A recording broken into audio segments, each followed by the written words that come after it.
When I think back, I really do struggle to remember where half the year went.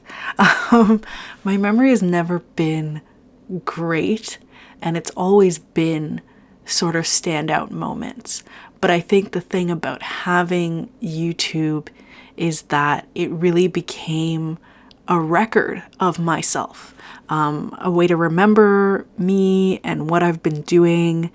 And I think as much as social media can be, absolutely draining and difficult, especially as an author wrapped up in, selling books and being viral and feeling success or lack of success through social media, I think that's absolutely true.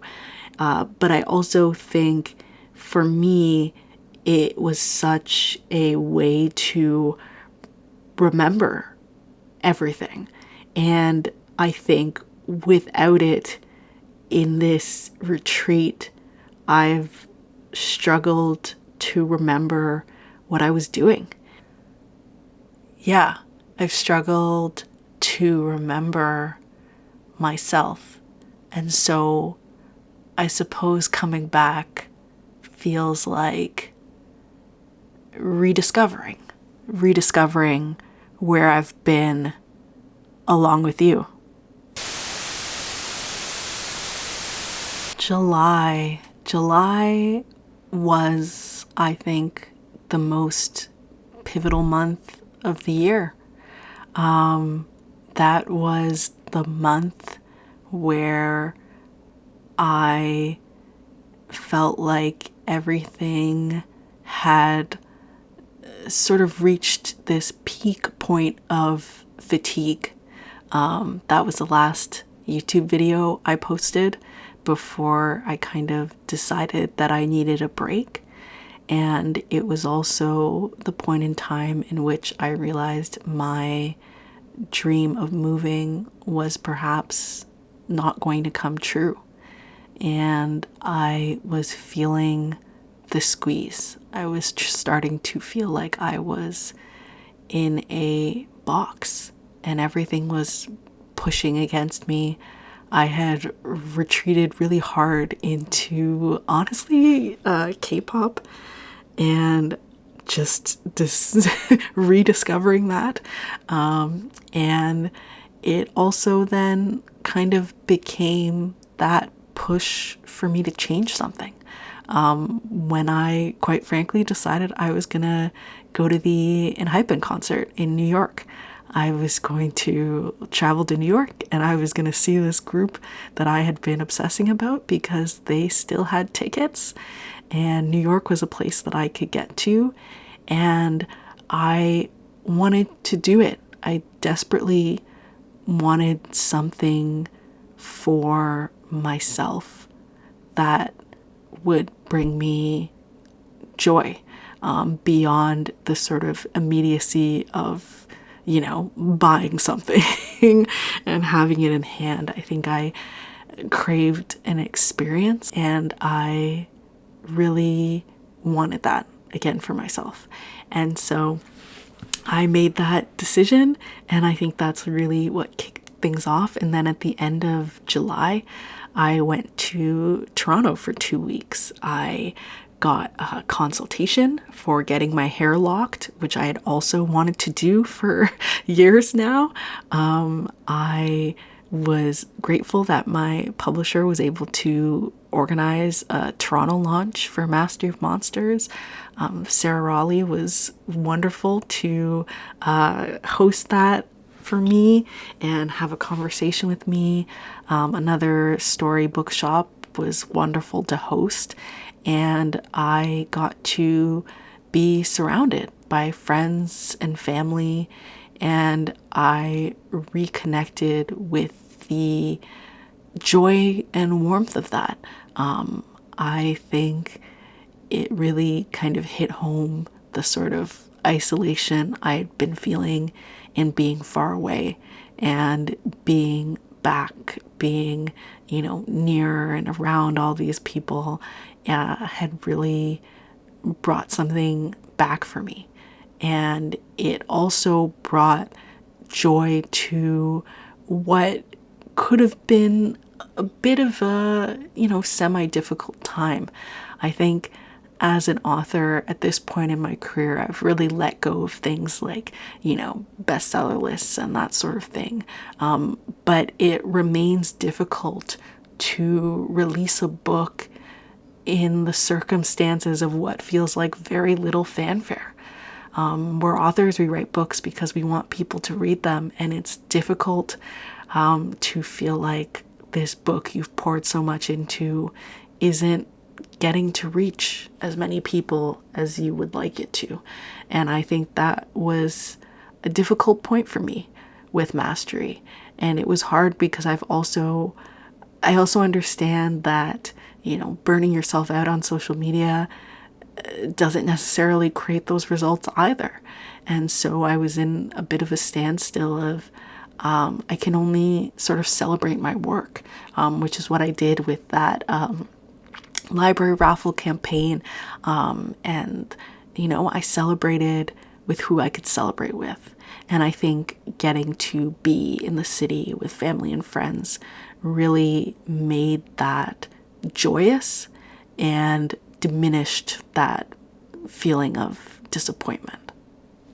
August is a bit of a tale of two experiences, I suppose. In the beginning of August, I was in New York. I went to the Enhypen concert, and it was really great. I felt a lot of joy being there. It was exciting to see this group that I'd seen online. And I think it reminded me in some ways of my own experience as an artist, in that, I watched their little survival show where they tried to get into the group and got into the group. And I think there is, for me, a sort of reminder of that creative process, of the difficulty of trying to achieve that dream and getting to do that and come into it. And I think maybe it's a little bit like cheesy or feels like a bit much, but I think that's what it reminds me of.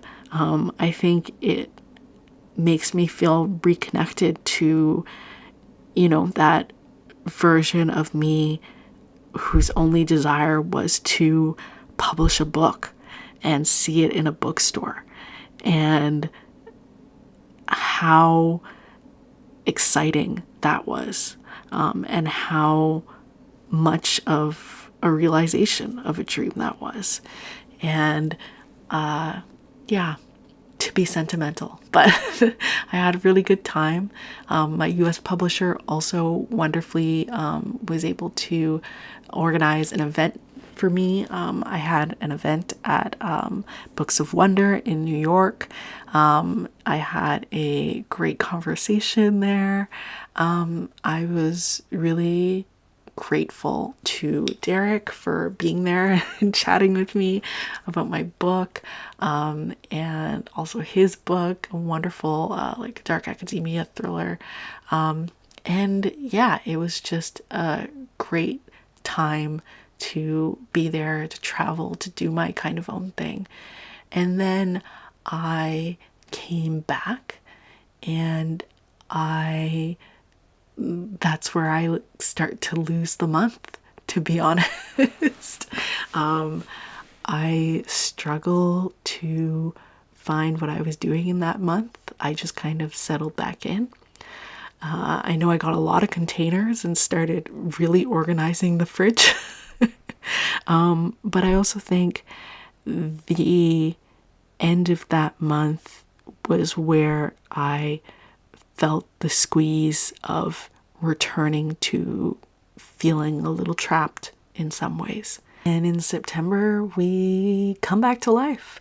I honestly can't remember if it was the end of August or the beginning of September, where I realized that I desperately needed to go. And my partner and I had a conversation, and we decided we would be putting our house on the market to sell, and that we were going to get going. And I think that really reinvigorated things for me. And then I began the process of prepping the house for sale, which meant basically packing up as much as possible, and putting it in the basement in boxes, cleaning up the upstairs, getting it ready for showing and listing and taking pictures. And that was a lot of September for me. I also went back to Toronto. I went back to Toronto to see Hosier at that giant mega thing monstrosity that they have.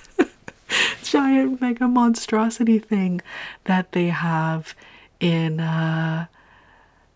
Downsview Park, that giant super venue. Oh my gosh. And it was a good concert, but that venue is terrible. It is too big. It's too big. But Hosier was great. The effects were really cool too, in comparison to the last time I saw him. But yeah, that was a really cool experience. And then I went and I got my hair locked. It took many hours. I no longer can remember, but I'm pretty sure it was to the tune of 12 hours. Also, something people don't tell you about getting your hair locked, at the end, they have to like knot it, and it is painful. It is very painful. Yeah, so there's that. But I absolutely love having micro locks. I'm obsessed with them. I went to Locks by Chi-Chi in Toronto, if you ever want to go to them. But yeah, so I was able to do that. And I also, did I do Telling Tales this weekend or the next weekend? Oh, it was the next weekend. Why did I go to Toronto during this? Oh, it was literally just to see Hosier.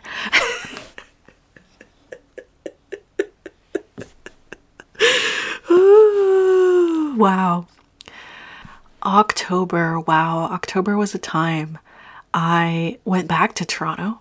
At this point, if you're thinking, wow, so just kind of from July on, you just went to Toronto every month? Yes, correct. That is exactly what I did. And I think that is emblematic of that trapped feeling I had. At every opportunity from that July moment onwards, I continually went to Toronto. But yeah, I found myself back in Toronto this time for the Telling Tales Book Festival. And that was wonderful. I was on a panel there. I signed books. I chatted with authors. I'm a big fan of that festival, and so that was fantastic. I also was able to meet up with some authors while I was in Toronto. I was in Toronto for 2.5 weeks in October at that time. And also our house was listed. And so then I went to Hamilton with my mom to do some house hunting, and the two of us went and saw many, many, many houses. So many houses. And October was also the month where I proceeded to get up at ridiculous times in the morning to watch various K-pop live stream concerts. I got up at 4 a.m. to watch Zero Base One. I got up at 6 a.m. to watch Enhypen, and then I got up at 5 a.m. to watch Anteam on 3 separate days in October. Why did all of my favorite groups have all of their concerts in October? No idea. But I woke up for all of them, and it was worth it for all of them. And yeah, went and saw houses. I then, hung out with family, and then I came back.